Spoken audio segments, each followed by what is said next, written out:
Olá, meus amigos e seguidores do canal. Bem-vindos, quarta-feira, Interlúdio de Horror, dia 5 de julho. Aqui, Vitor Machado, dando boas-vindas a vocês a mais uma narrativa. Hoje nós, como já anunciado, vamos colocar mais uma obra do grande Edgar Allan Poe. Na realidade vai ser uma postagem dupla do Edgar Allan Poe. Tem uma historinha para eu contar a respeito. O conto principal chama-se O Coração Delator, ou Coração Revelador, tem várias traduções. O título original é The Telltale Heart, ou Coração que Conta Histórias, né? Eu nunca vi essa tradução em português, mas literalmente seria isso, O Coração que Conta Histórias. É uma história que eu gosto um bocado, porque para mim ela é o mais completo exemplo, o mais perfeito exemplo da loucura. É um cara narrando, ele comete um crime e ele narra a motivação para o crime, o detalhamento, como é que ele planejou executar, o crime depois e o depois, no final.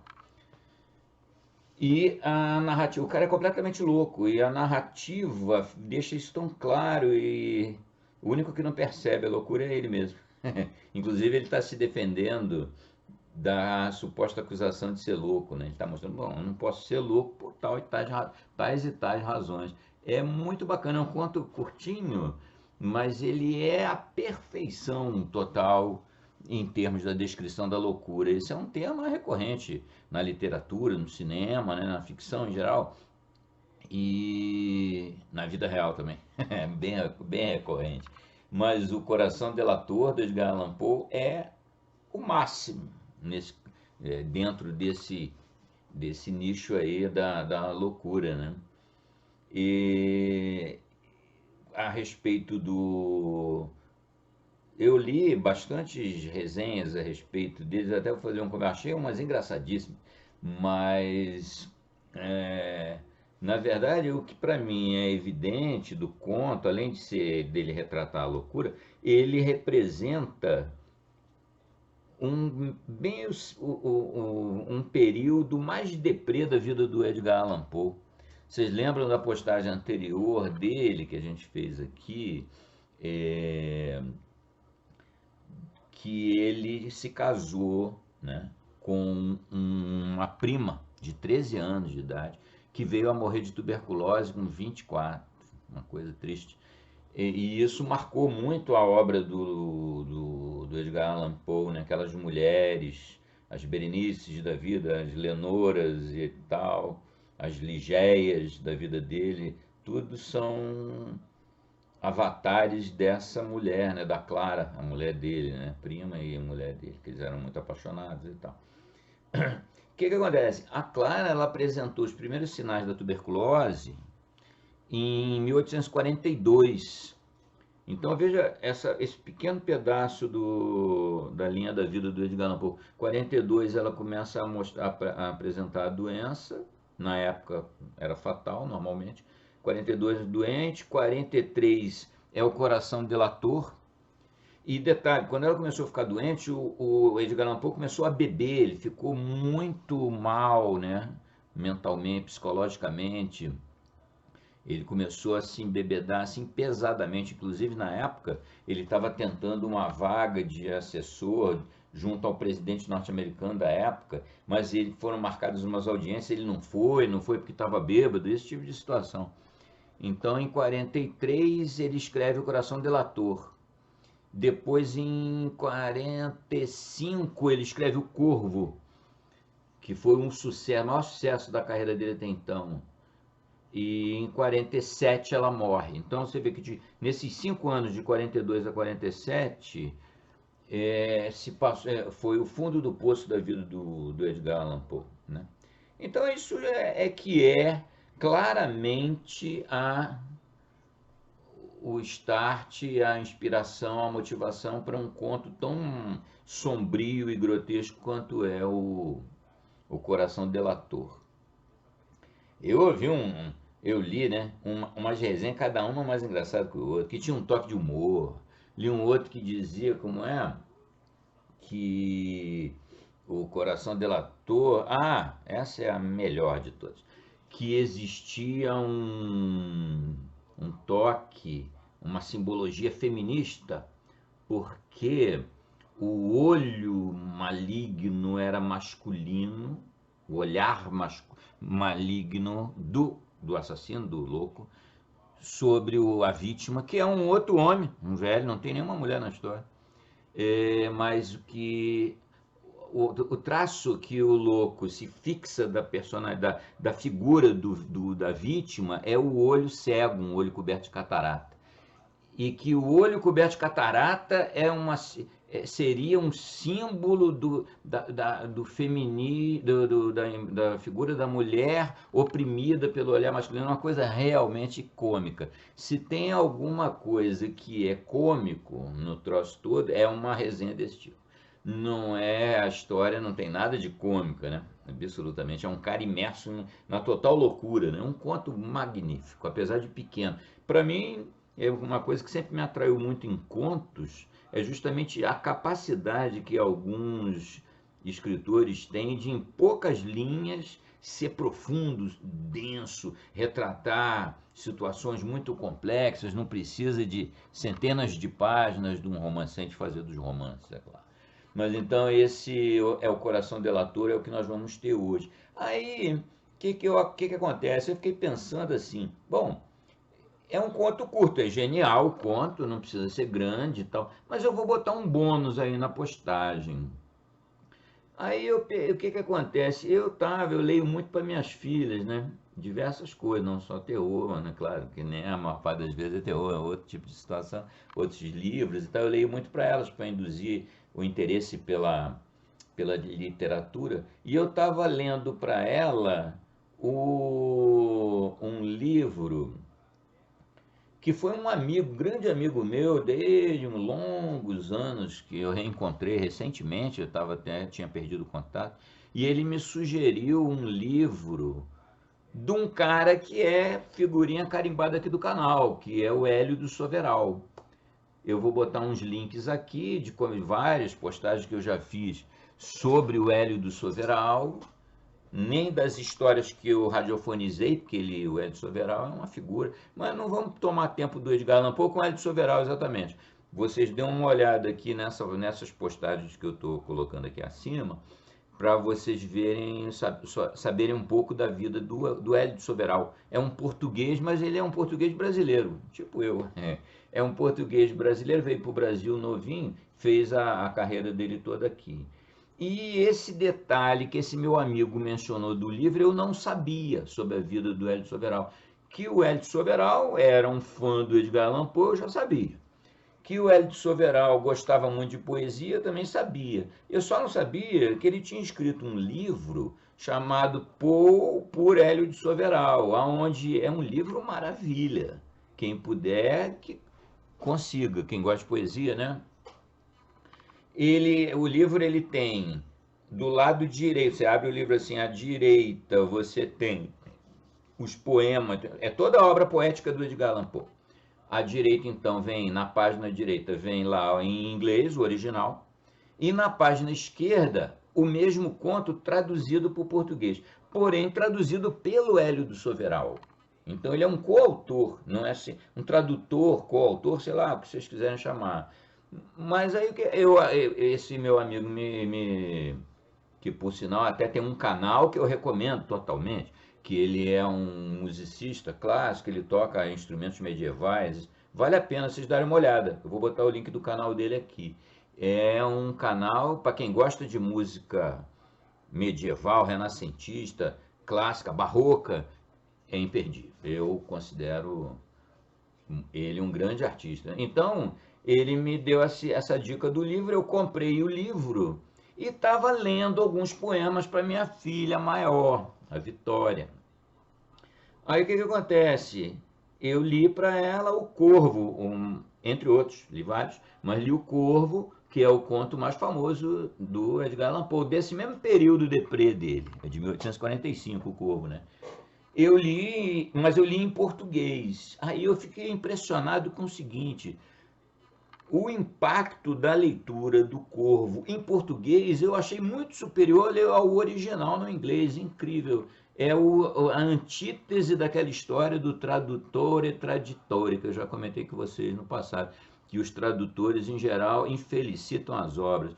No caso, é o contrário. É até um atrevimento dizer, mas o Corvo, traduzido pelo Hélio do Soveral, em português, que é o que eu narrei aqui, vou colocar aqui para vocês como bônus do Coração Delator, ficou melhor que o original. Edgar Allan Poe, que me perdoe. Mas é isso aí. Então hoje, vamos lá, dose dupla de Edgar Allan Poe, 1843, O Coração Delator, 1845, O Corvo. Tradução brilhante, genial, de Hélio do Soveral. Abraço a todo mundo, saudações. Não percam, hein?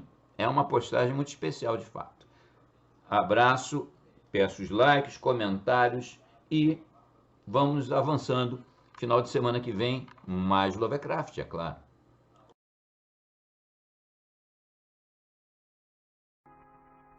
O Coração Revelador, Edgar Allan Poe, 1843.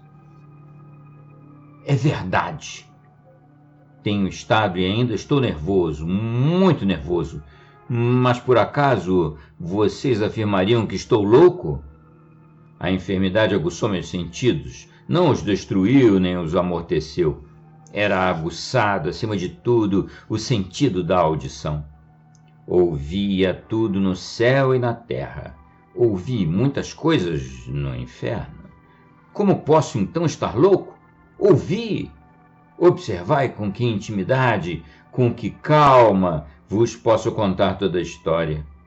É impossível dizer como a ideia chegou ao meu espírito pela primeira vez. Mas, uma vez concebida, perseguiu-me noite e dia. Não havia objetivo, não havia paixão.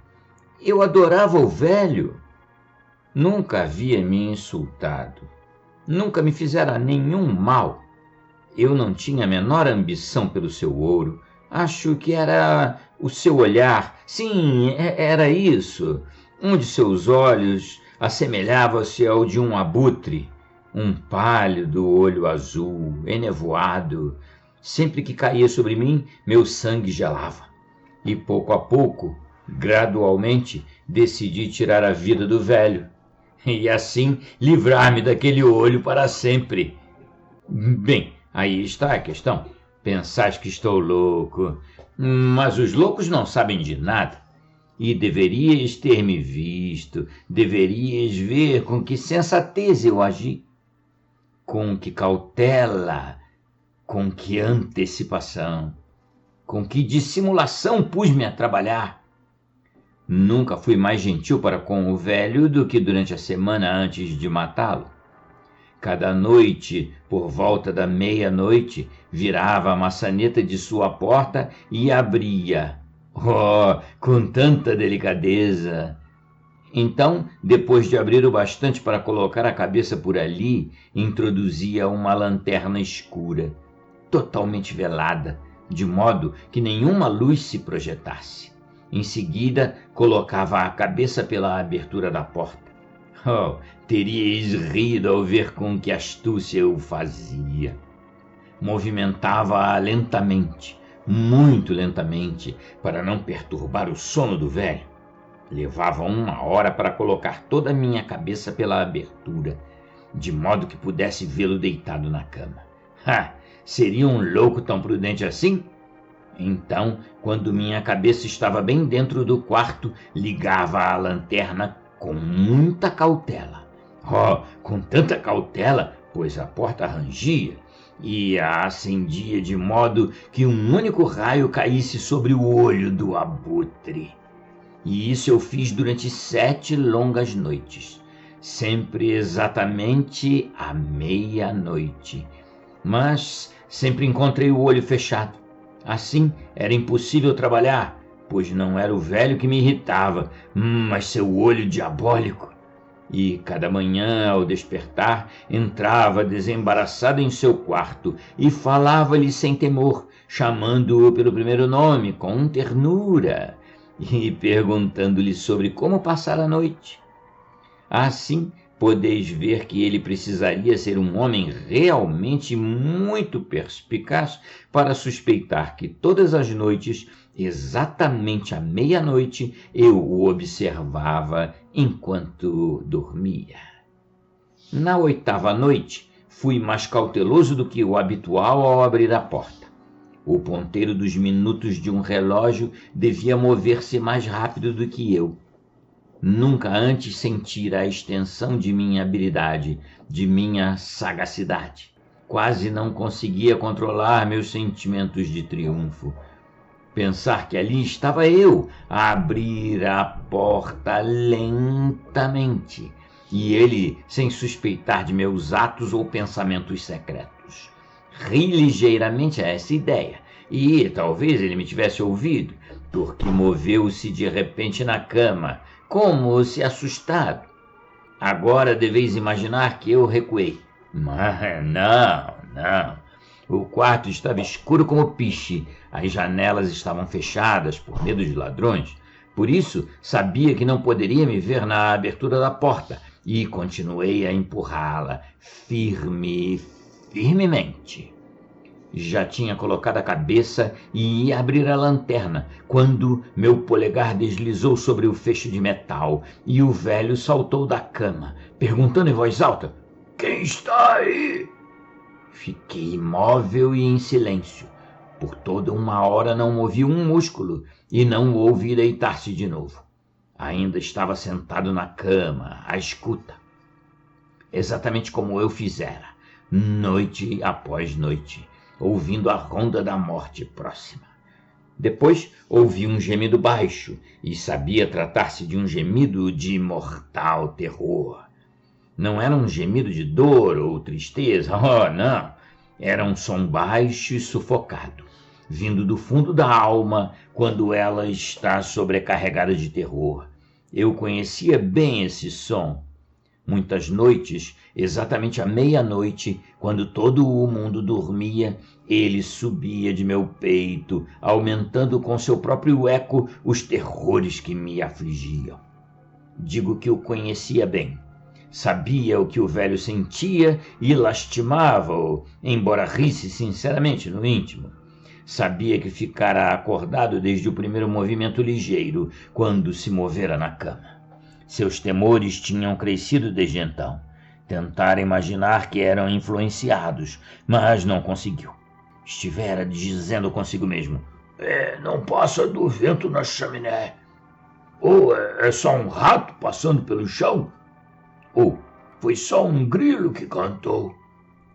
Sim, estivera tentando confortar-se com essas suposições, mas tudo fora em vão.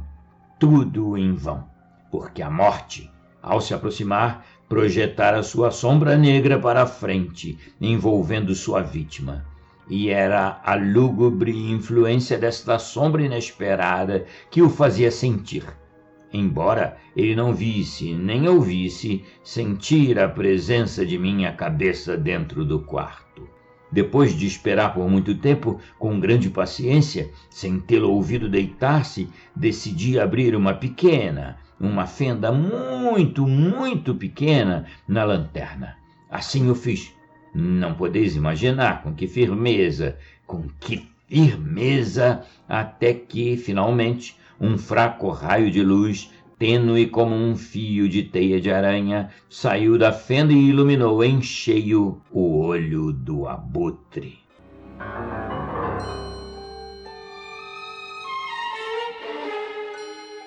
Estava aberto, bem aberto, e ao contemplá-lo fiquei furioso. Vi-o com perfeita distinção, totalmente de um azul opaco, com um horrível véu sobre ele que gelou-me até o fundo dos ossos, mas não podia ver nada mais do rosto ou do corpo do velho, pois dirigira o raio, como por instinto, precisamente para um maldito lugar. Já não vos disse que aquilo que tomais por loucura não passa de uma excepcional agudeza dos sentidos? Chegou aos meus ouvidos um som baixo, abafado e rápido, como o de um relógio envolvido num tecido qualquer. Eu conhecia também este som. Era o bater do coração do velho. Aumentou minha fúria, assim como o bater de um tambor estimula a coragem de um soldado. Mas controlei-me e fiquei imóvel. Quase não respirava. Segurava a lanterna firme, tentando manter a réstia de luz sobre o olho do velho. Enquanto isso, o bater infernal do coração aumentava, cada vez mais rápido, cada vez mais alto. Ficava ele. O terror do velho devia ser extremo. Aumentava mais, repito, a cada instante. Podeis compreender-me? Disse-vos que sou nervoso. É verdade. E àquela hora da noite, em meio ao terrível silêncio da velha casa, um ruído tão estranho como este exaltou em mim um pavor incontrolável. Contudo, por alguns minutos mais, controlei-me e permaneci imóvel. Mas o bater tornou-se cada vez mais alto. Pensei que o coração ia estourar. Uma nova angústia apoderou-se de mim. O som poderia ser ouvido por um vizinho. A hora do velho chegara. Com um grito alucinado, acendi inteiramente a lanterna e saltei para dentro do quarto. Ele gritou uma vez, apenas uma vez. Num instante, arrastei-o para o chão, empurrando a pesada cama sobre ele. Então, sorri com alegria, vendo minha ação já cumprida. Mas, por muitos minutos, o coração continuou a bater com um som abafado. Isso, contudo, não me irritou. Não poderia ser ouvido do outro lado da parede. Afinal, cessou. O velho estava morto.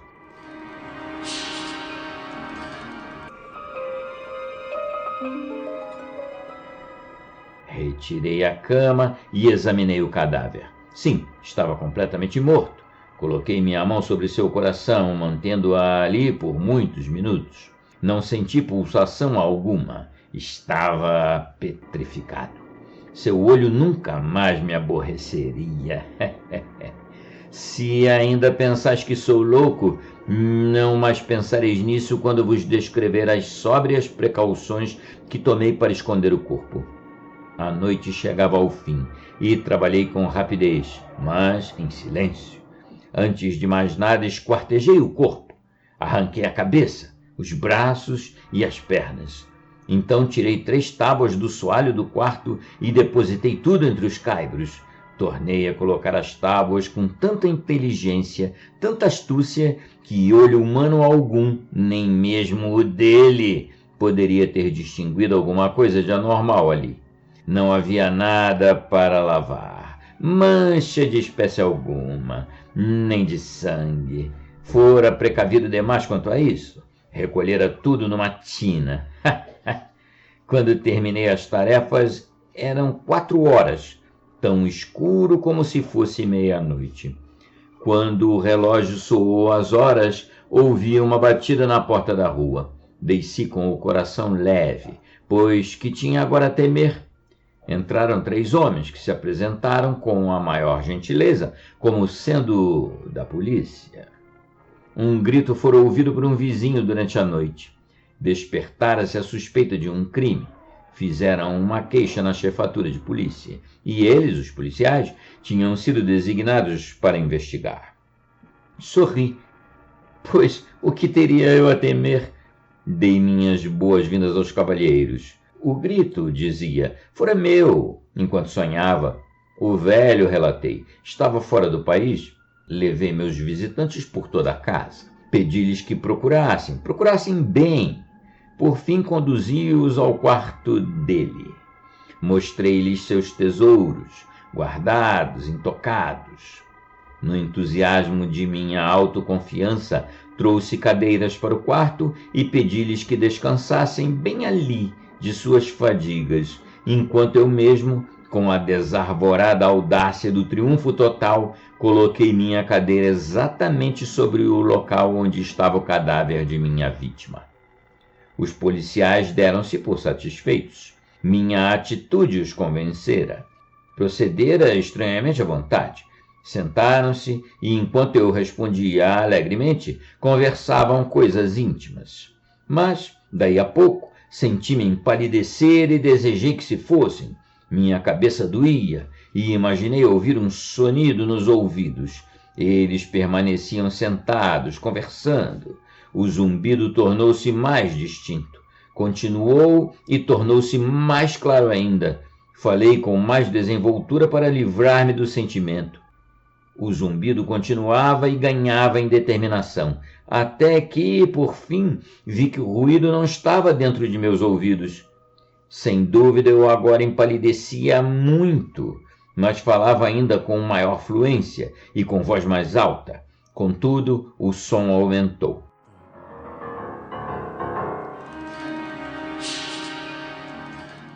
E que poderia eu fazer? Era som baixo, abafado, rápido, muito semelhante ao ruído de um relógio, quando envolto num tecido qualquer. Arfei, sufocado. Os policiais não tinham ouvido nada. Falei com maior rapidez e mais veemência, mas o ruído aumentou decididamente.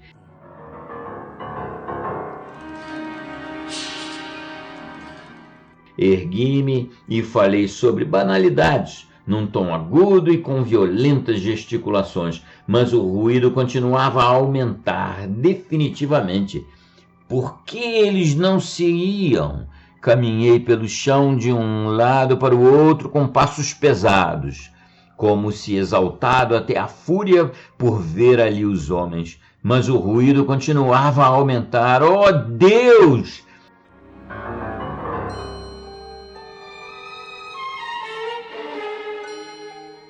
Que poderia eu fazer? Espumei de ódio, enfureci, me amaldiçoei. Girei a cadeira sobre a qual estivera sentado e raspei-a sobre as tábuas, mas o ruído continuou acima de tudo, e aumentando continuamente, tornou-se mais alto, mais alto, mais alto.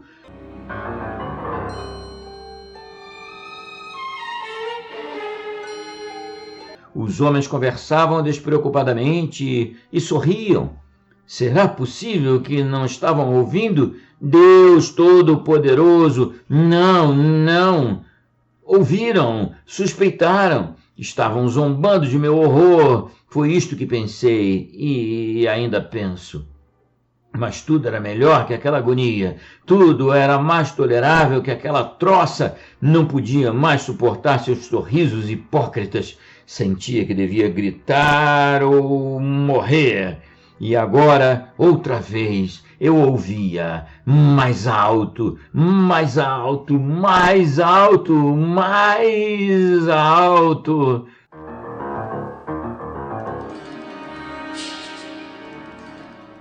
Patifes! Gritei. Parem de fingir! Eu confesso meu crime. Arranquem as tábuas. Aqui! Ouçam o bater do seu horrendo coração. Fim.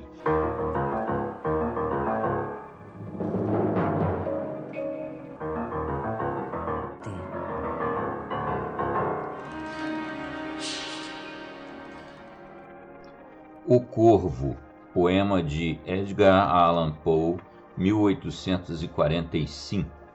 Certa meia-noite fria, quando exausto eu refletia sobre uns quantos alfarrábios de ciências medievais, quando eu ia adormecendo, alguma coisa ouvi batendo, e, ao de leve, remexendo em meus portais. São sinais, eu murmurei, de alguém batendo em meus portais. É só isso, e nada mais. Me lembro claramente. Aquele inverno era inclemente, e a lareira em brasa ardente urdia formas espectrais. Eu queria a luz do dia, era em vão que tanto lia, para ver se me esquecia das saudades imortais. de uma noiva que em Lenora chamam anjos celestiais, e aqui nome não tem mais. E o sedoso farfalhar de uma cortina a balançar assustou-me, deu-me uns medos como nunca tive iguais. O pavor me dominou, mas a razão preponderou. É um amigo que chegou e está chamando em meus portais. A visita se atrasou e está esperando em meus portais. Isso é tudo e nada mais. Reagi na mesma hora e em voz alta sem demora. Meu senhor, disse, ou senhora, por favor, me perdoais? É que eu estava sonolento e o vosso toque foi tão lento, mal calando a voz do vento, mal cruzando os meus umbrais, que custei a tomar tento, e falando abro os portais. Noite escura e nada mais. Perscrutando ansioso a sombra, que me assusta e que me assombra, sonho sonhos que os mortais jamais terão sonhado iguais. Mas a dúvida persiste, no silêncio grave e triste, minha voz, Lenora, insiste em sussurrar uma vez mais, e ecoam em meus ouvidos meus gemidos sepulcrais. Só os meus e nada mais. Ao salão então voltando, com minha alma me abrasando, outra vez ouvi soando com mais força os tais sinais. Pra que tanta cautela, eu disse, a coisa é na janela. Vamos ver o que há com ela, que esses sons são bem reais. Vamos dar uma olhadela, que esses sons são naturais. É o vento e nada mais. Fui abrir uma vidraça, quando então com pompa e graça, por mim passa um nobre corvo dos bons tempos memoriais. Tal um lorde petulante revoou por um instante e pousou, duro e arrogante, dominando os meus umbrais. Sobre um busto de Minerva que domina os meus umbrais, aquietou-se e nada mais. Ante a ave negra e tesa, disfarcei minha tristeza e sorri para a nobreza de seus modos teatrais. Sem coroa e tosquiado, eu disse, és rei ou degredado? Velho corvo desgarrado das paisagens noturnais, teu senhor te pôs um nome nas paragens infernais? Disse o corvo, nunca mais. Com surpresa e alegria vi que o bicho me entendia, apesar de que podia dar respostas mais normais. Pois não sei de outro mortal que visse um tipo de animal, ave ou besta irracional, pousado em frente aos seus umbrais, sobre um busto escultural, postado em frente aos seus umbrais. Com tal nome, nunca mais. Mas o corvo solitário, sobre o busto legendário, toda a alma resumia nas palavras radicais.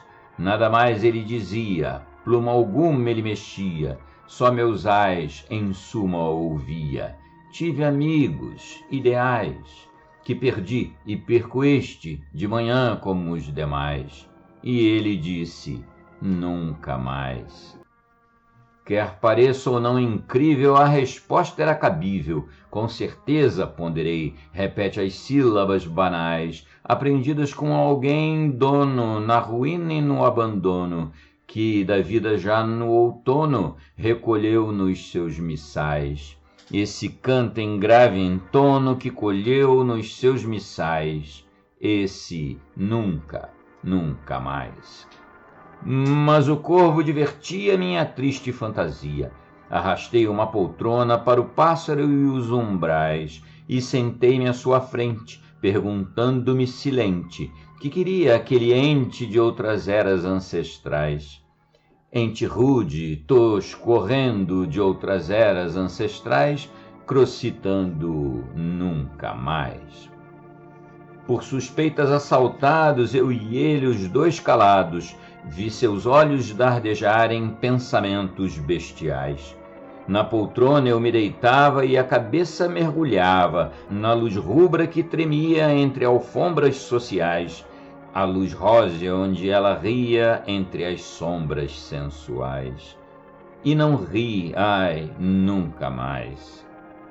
Nisso o ar ficou mais denso, perfumado pelo incenso de invisíveis serafins que tinham passos musicais. Infeliz, gritei, esquece, Deus ouviu a tua prece, por seus anjos ele desce nas nepentes aromais. Bebe, afoga essa lenora nas nepentes divinais. Disse o corvo, nunca mais. Profeta eu disse do mal, profeta sempre, ou ave, ou Baal. Quer te mandem os demônios, quer te tragam os temporais, se o teu fim é ter pousada nesta casa desolada, por fantasmas povoada, diz, em termos mais leais. Há um bálsamo em Galahad, diz em termos mais reais. Disse o corvo, nunca mais. Profeta eu disse, do mal, profeta sempre, ou ave, ou Baal. Pelos céus que nos assistem, pelo Deus Pai dos mortais, diz a essa alma que te implora, se quando ela for embora, vai poder rever Lenora entre os anjos imortais. Uma santa quem Lenora chamam anjos celestiais. Disse o corvo, nunca mais.